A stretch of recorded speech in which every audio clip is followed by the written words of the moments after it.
Welcome to the Copilot Show, where I interview Microsoft staff innovating with AI. I hope you will find this podcast educational and inspire you to do more with this great technology.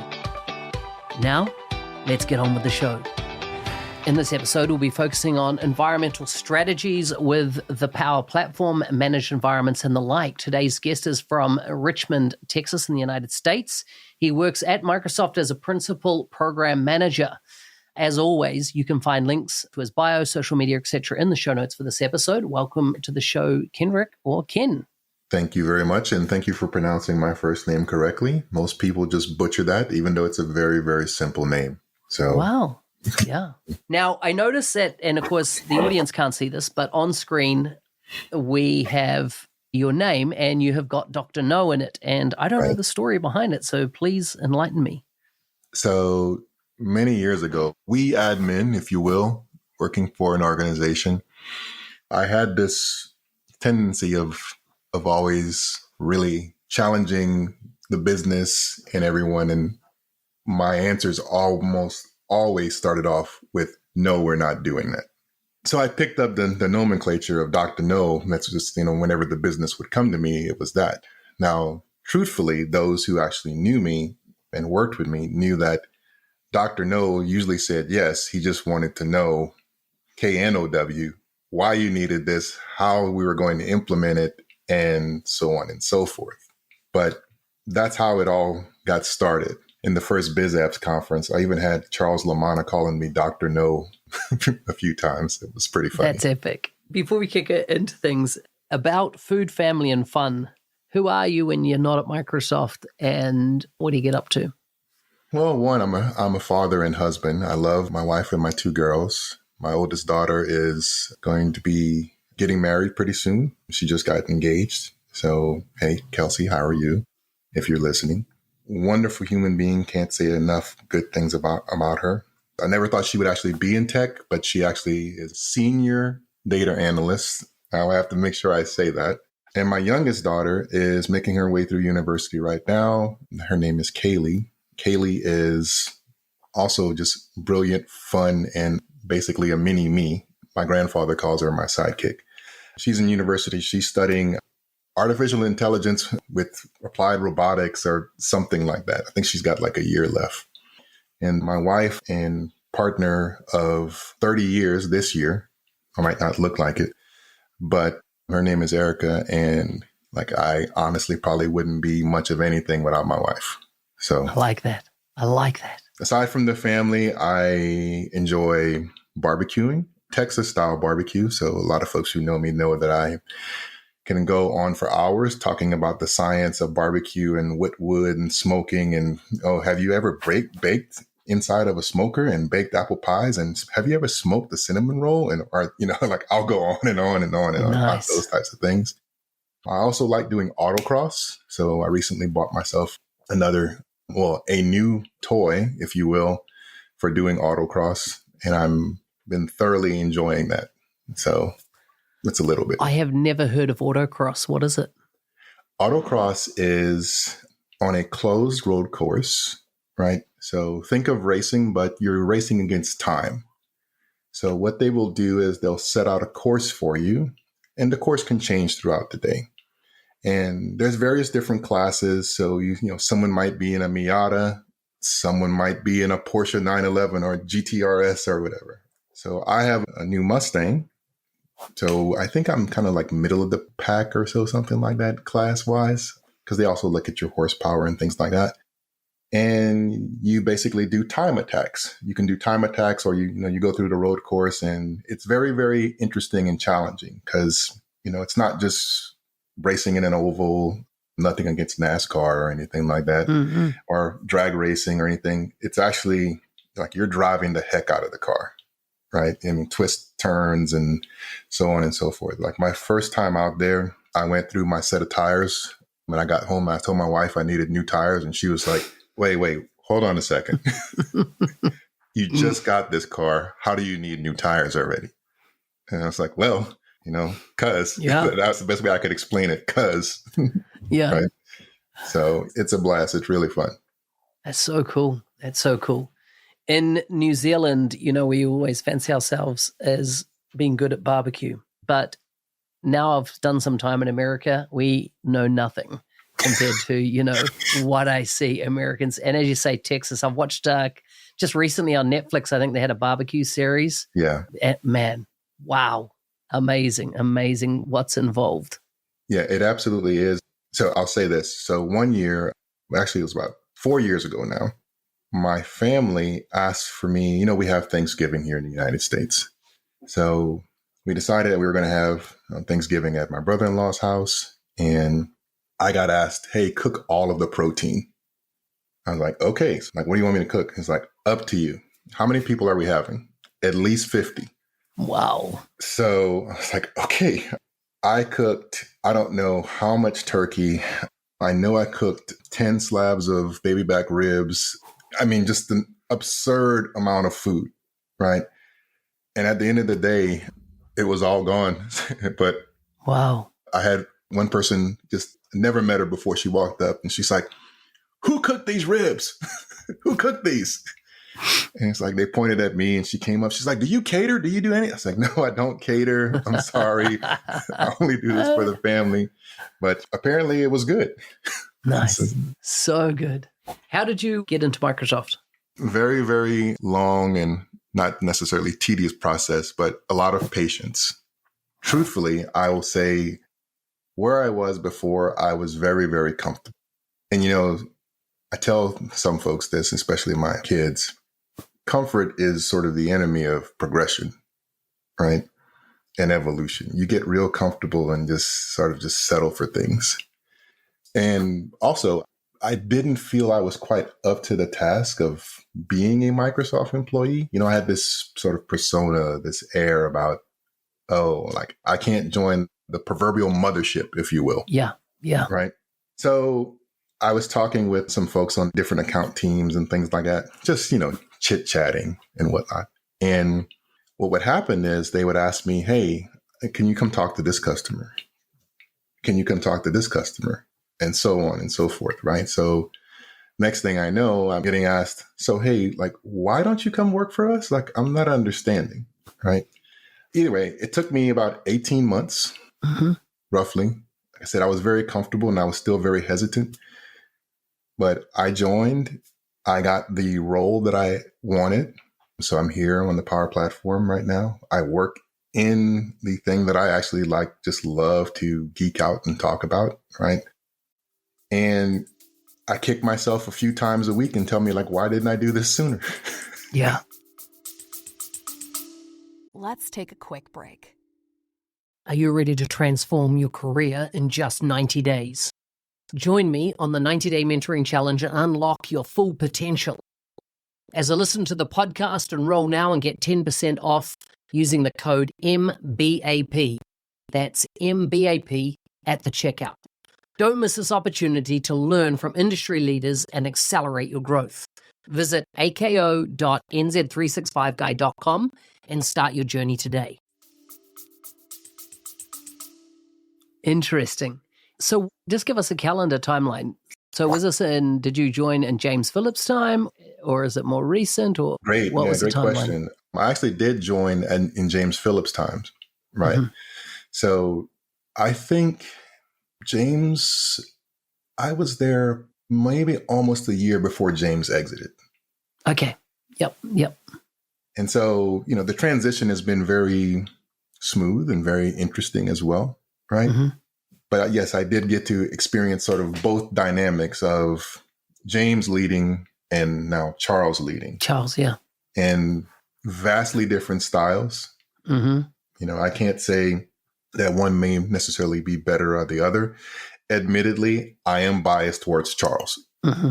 I just like talking to the guy. I mean, he's just a great dude, right? You just sit down and just chat with him for a few hours. Yeah. It's interesting because I've been in biz apps since 2003.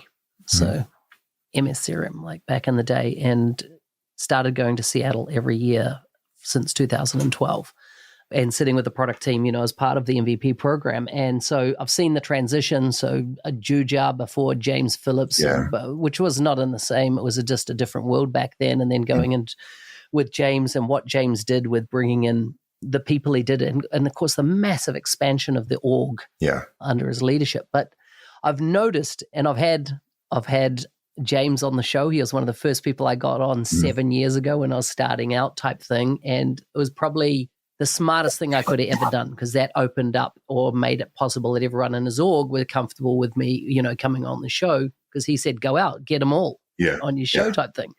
But Charles, had him on the show maybe once, maybe more than once. But he has changed a lot since taking on this role. And it's kind of like, I understand it from you're a CVP now. There's all these responsibilities. And he's not as approachable as he was back in the day. One thing I give him massive kudos. So every time I email him, it's not an EA that responds to me. Yeah, he will responds to me. And he'll respond generally within 12 to 24 hours. And I'm like, that full respect for that, man. That's quality, as at the level he's running now inside the organization with Microsoft. I'll tell you, that hasn't changed at all. I remember when I was a customer, I'd drop an email to him, Ryan Cunningham, someone like that, right, in the leadership, and I'd get especially from Charles, just get a response back just so dang quick. Yeah. I heard you say something, and it made me kind of snicker internally just a little bit. You said you've been in Biz Apps since 2003.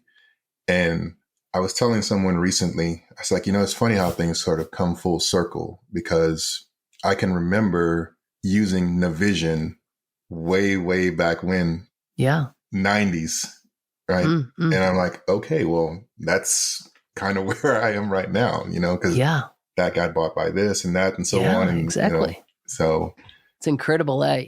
That's why I like, people go, I had this conversation the other day, would I ever go to Salesforce? And for me, it's just a solid hell no, because I've even noticed Microsoft FTEs that leave and they will go to that competitor. And for me, I don't know, it's in my DNA. I was brought up in Biz Apps, fell in love with that product way back in 2003. And I use that phrase very intentional. I did fall in love with it, and it transformed my life and career and opportunities that it brought with it. And I could never imagine transferring that to any other brand in the market, because it's just so epic. I'm glad you said that, because, it definitely resonates with me.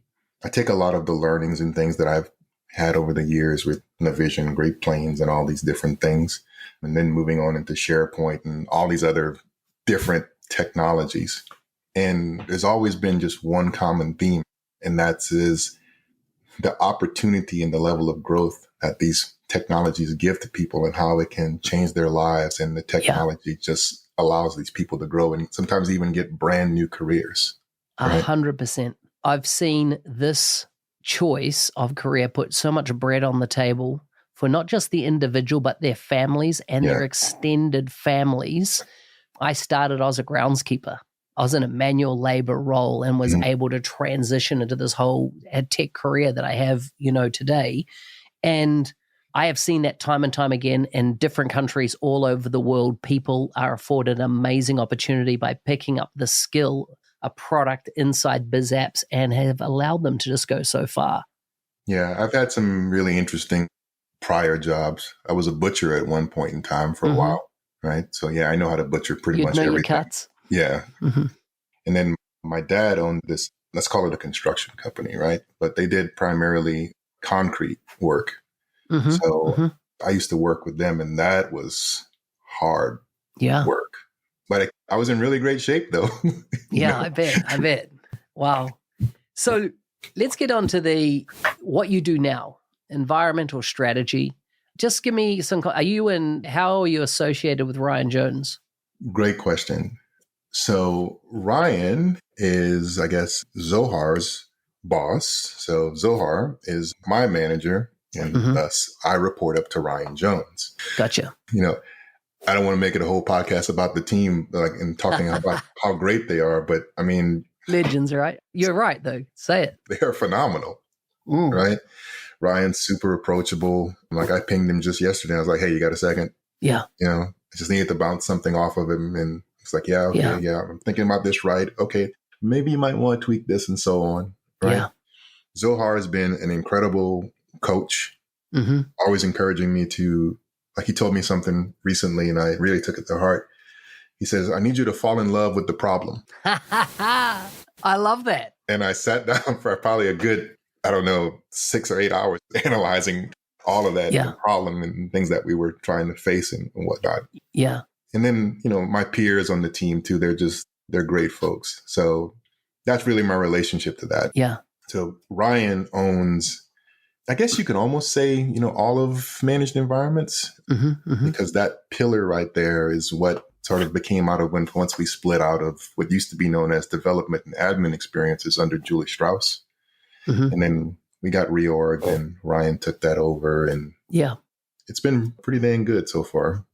I responded like I did to your statement about fall in love with the problem, is because I literally 10 minutes before getting on this call, I'm completing a blog post where I say about consulting and understanding clients' problems is that when you understand a problem, you really need to stick your finger in it and see what the pain level of it is. Where I see too many people hear a problem and then they're on to the next thing. And then I talk about the Toyota way and the 5 whys and what, uncovering, you've got to get to what the real problem is. And it's often not the one that is presented. Yeah. And that's a great point. Like I was actually talking to a customer today. Account team asked me to just listen to and talk to them because admittedly the customer was dealing with a little bit of outdated information. Yeah. Let me not say a little bit, very outdated information, right? I mean, this platform moves at light speed, right? So you've got to be able to keep up and so on. And I got on the call. The call was only supposed to be for 15 minutes. I spent 55 minutes with them because they wouldn't let me go. Just kept asking more questions. But the way the call started off, I introduced myself and I said, all I want to do is just listen. Tell me what the issues are. And I sat there and they talked for about a good 12 minutes, I think is what I saw. And I just listened to everything. And then, I started digging in and asking more questions and trying to probe and understand and so on. And the thing that they thought was the problem, I was like, that's not really your problem. So your point about you got to stick your finger into it, you really, really do. Right? Yeah. And it's that dwell time. I think you got to dwell on something to really flesh it out. But, this call today was going to be around environmental strategy. And of course, managed environments make up a big part of that. And managed environments has now been out, I think my first conversation with was Zohar when it first came out before Ryan then moved over to this team. And one of the things that I am constantly surprised in the market when talking to learned people, other MVPs, etc., around it, doesn't seem to be the adoption level of managed environments that there should be. And I often drill it back to total cost of ownership. They don't understand the total cost of ownership of you adminning, band-aiding, doing all the kind of stuff manually because you don't want to go premium with managed environments and get all the benefits. And I feel like the last 2 years, 18 months to 2 years is a constant re-educating, re-updating because the changes that are happening with managed environments are frequent. This whole concept of your personal environment being like your personal OneDrive, such a brilliant analogy for people to understand. But a lot of people don't understand that, right? And environmental routing and like the cleanup that's happening in default environments. What's on your radar around these things at the moment? What's the top of mind? What's the, I see this podcast as educational. What are people that are listening to this need to go do and re-educate themselves or bring themselves up to speed on what's changed? What should they be indexing on if you're doing anything around this governance space of Power Platform? If you're dealing, in a large environment, I'm talking about enterprise, where we're talking hundreds of environments, within a tenant. And we're talking a lot of the focus I have had lately is on organizations that are upward of 10,000 seats, maybe 20,000 seats on the platform and therefore staffing. What's top of mind for you? Well, the way you just framed it and some of the keywords that I picked up on, especially when you start talking about large organizations, what many folks don't necessarily realize, when I say folks, I'm talking about our customers, is how we actually sort of test things, if you will. And believe it or not, our first test bed is us. So we are our own customer. So we have our own Power Platform tenant. And when I say we, I mean Microsoft, not my department. right? Microsoft as a whole. So to give you an idea of some of the scale, you can look up how many employees Microsoft has. But in terms of environments, just within the Microsoft tenant, there are over 25,000 environments within the Microsoft tenant alone, right? And that number's growing. Yeah. Right. And I'm not really even including the developer environments and everything else because now internally call them customer zero. So customer zero has started using all these brand new features that we're using and embracing all of these things.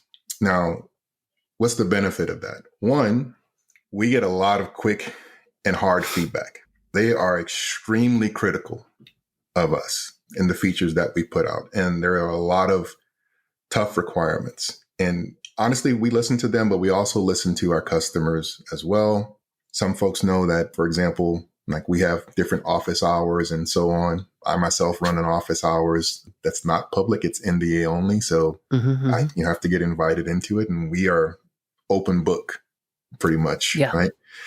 But we really, really take the feedback and whatnot to heart. And that's kind of where some of the things like environment routing and some of the other things like environment groups and the rules and advisor and all of these other things that you are seeing, and they're coming just so fast, right? Fast, but really, really fast right now. You're seeing that because that's what, we're hearing that from the customers, that this is what they need. The reason why I brought up customer zero is because, we sort of test things at hyper scale, if you will. Yeah. Right. Granted, they are not the largest. I can't tell you who it is, but the largest has 800,000 employees. Wow. Their tenant is massive, massive. And they are now starting to use all of the tooling and whatnot that we're developing and reaping the benefits of it. So if they can use it and see why it's so beneficial, then why can't an organization that's got 100 environments or 100 employees or 1,000 or 10,000 or so on, right? It just makes things so much easier. Admittedly, look, I've been doing, if I go back to customer days and whatnot, right? I've been doing Power Platform administration and whatnot for quite some time now, right? I was doing it before they had DLP. We call DLP. Let me say that. And it was painful. Really, really painful. And you've seen tools come out like the COE toolkit and things like that to sort of augment some of the pain. But now, we're really doubling down and investing in the platform. Not to say that we weren't before, but, we have a dedicated governance team that is just building all of these things. A lot of goodness coming out of there. So a couple of key takeaways I took from there. One, a large custom has 800,000 staff.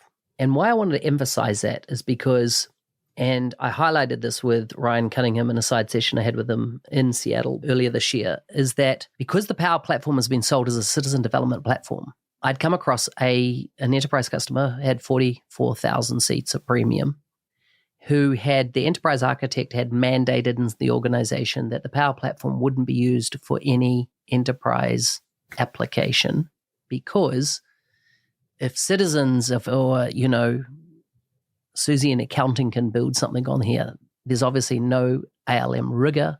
There's no data rigor. We will keep SAP as our enterprise platform. And I was involved in running an innovation challenge with this organization where 69 requests came from the business for solutions to be built, of which all of them mapped to the Power Platform. Over 50% of them had a line put through them via IT because they were deemed enterprise requests and they would not be built on the Power Platform. And I was like angry because of this misrepresentation of the technology, in that when I started in Dynamics, I wanted a headless platform. I didn't want the Dynamics piece. I used to take it and turn it to something else. And so we got that with the Power Platform. Then we got it on steroids. So much more enterprise features built in. And yet this perception that has happened is we've kind of left that enterprise architect out who's not in the details. They're just reading what the analysts say. They're reading. They're not going in. They're not understanding. And then their CIO turns to them and says, "What's your thoughts on this?" And they're like, And I'm like, and just that head shake is like, in that use case I just gave you, play it forward, they weren't using the application anything like it could be because of this misperception. And this is what concerns me right now is people make a judgment call of 3 years, 5 years, 10 years ago, and they've not revisited and realized that the world, and you know the speed of change, and I think it's something that came from James Phillips as well. With Power BI, what you saw is release cycles happening multiple times a month. Yes, and that it was product ridiculous. zips through, the roof. Yep. And I don't think people realize, although we've got 2 wave releases a year, just how much stuff is constantly being baked in and being released. It is a wave. It's not a point in time. It keeps cascading in. And the need for people to go back and revisit their preconceived ideas on what something was like in the past. It's interesting. I think that we run private previews, public previews, and so on. The world knows this. But what they don't know maybe is like when we're running these private previews, just how much tweaking and so on that's going on, right? It just in that stage. And then when we move to say public preview, right? And then even when we move to GA, to globally available, there's so much that needs to happen and sort of keep the train moving forward, right? Enhancements and tweaking and so on. Now, platform itself, the different portals, right? If we want to call them there, right? The Power App Studio, Power Automate Studio, Copilot Studio, all of those things, they get a lot of press and, FaceTime, if you will. Yeah. Right. The problem that I usually find is behind the scenes is that the blocker that organizations talk about is, well, I'm not going to use this as a development platform because some of the reasons that you said, right? But also they think that the platform is Wild Wild West, unsecure, and so on and so forth, right? And typically that's because they're dealing with a lot of misinformation, right? Now, admittedly, all products have some gaps and things that, need to be filled, right? Ours is probably no exception. But I like to think that at least, for our team and the teams around me, we really listen to, the pulse, the voice of the customer and try to react and fill those voids where the customers sort of scream the loudest, if you will, right? Or even sometimes whisper to us. Like, for example, I know we started off kind of talking a little bit about environment strategy. We have this feature called groups and rules. And at first it was just an idea from myself and my fellow PM named Mick, great guy. And, we iterated on these things and talked about it for a little while. And then it moved at like pretty much light speed. And I'll tell you how it kind of went about. We had 0 code written, 0. We made some Figmas, if everybody's familiar with Figmas. Yep. Love it. We made some Figmas of what we thought that it might look like and what it might work, how it might work. And we just made a little movie of it, if you will. And it got shown to Charles. And then it was kind of like, build it, I want it. Right? Yeah. Yeah. So we had to quickly pretty much, iterate on this and so on. It was kind of funny for me because, Mick and I kind of joke about when a lot of these things sort of happen with us when we have to build products. It's sometimes by pure coincidence, Mick's going on vacation. Okay. And when he comes back, the whole thing has changed. Yeah. So this was no exception. He got back and like the whole world had changed. Right. But anyway, groups, when I look at this, the adoption of this has been just absolutely ridiculous in terms of like feature adoption within the managed environment suite, just faster than anything that we've seen thus far. And honestly, I still don't think that it's moving fast enough because folks don't understand what the power of it is. You have all these folks that are being customers that are being reactive and complaining to us about, I need to control the sprawl of my applications, or I might need to, set backup limits and all of these things. That's what this is for, right? It's for controlling and governing the platform at any particular scale. Yeah. And, I don't want to give big spoilers away because I value my job here. Yeah. But admittedly, customers have also given us feedback and said, hey, I'm using this now, but you don't have enough rules. I need more policies. It's coming, and it's going to come in like a pitcher overflowing and then getting knocked down. I like it. I know I keep saying this, there's a lot of goodness coming. I would encourage folks to dig in a little bit more and sort of educate themselves. I mean, we have some great people in the community as well. I mean, not unlike yourself, Mark, that are making videos and whatnot and really trying to spread the word about a lot of the things that we're doing now. And I think that it's great. And part of this success that we're having with these features is heavily attributed to the community spreading the word and then also giving us feedback. Yeah. I tend to talk a lot, so let me take a pause. It's awesome. It's good for people to actually go revisit. As I said before, I think that's insightful about those changes that are coming, and that's a great example, the overflow, and therefore a lot is changing, which is epic. A couple of things. Are you going to be at Vegas event? Of course, I am going to be at Vegas, and for the third year in a row, I've been given the privilege to sort of lead the admin workshop, if you will. Awesome. Folks, this year, I promise I am not doing a whole lot of talking. We have a lot of folks coming in this year, heavily focused on governing AI. Nice. Look, let's be honest. It kind of almost came out of nowhere, right? It's moving at light speed. And the number one thing I hear personally is, how do I govern it? How do I control it? How do I know what's going on? Like the 5 whys inside of like Copilot and AI, like I hear that every day. Yeah. Right. And we have an incredible amount of features that we're going to be showing, especially in the workshop. So if folks are in the workshop, I think we actually upped the limit from last year. It was 250, which was sold out. So we said this year we're going to do 400 customers. Wow. That's a big workshop. Yeah. So the cap right now is 400. Yeah. We have 42 proctors right now. So it's a big deal. I'm definitely going to be there. Zohar, Mick, Ryan Jones, you mentioned several folks. They're all going to be there as well. We've got some great sessions. If you're interested, find me. I'm very tall. I'm very hard to miss. Right? I might look a little intimidating, but very easygoing and nice to talk to most of the time. Awesome. Unless I'm not haven't eaten or something, So if you're listening, if you want a discount code for that event, hit me up. I can provide one to you if you haven't registered already.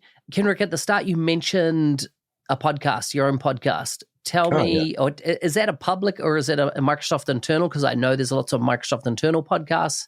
Or is that a public thing? And if so, where can people find it? What's it called, etc., so they can jump on?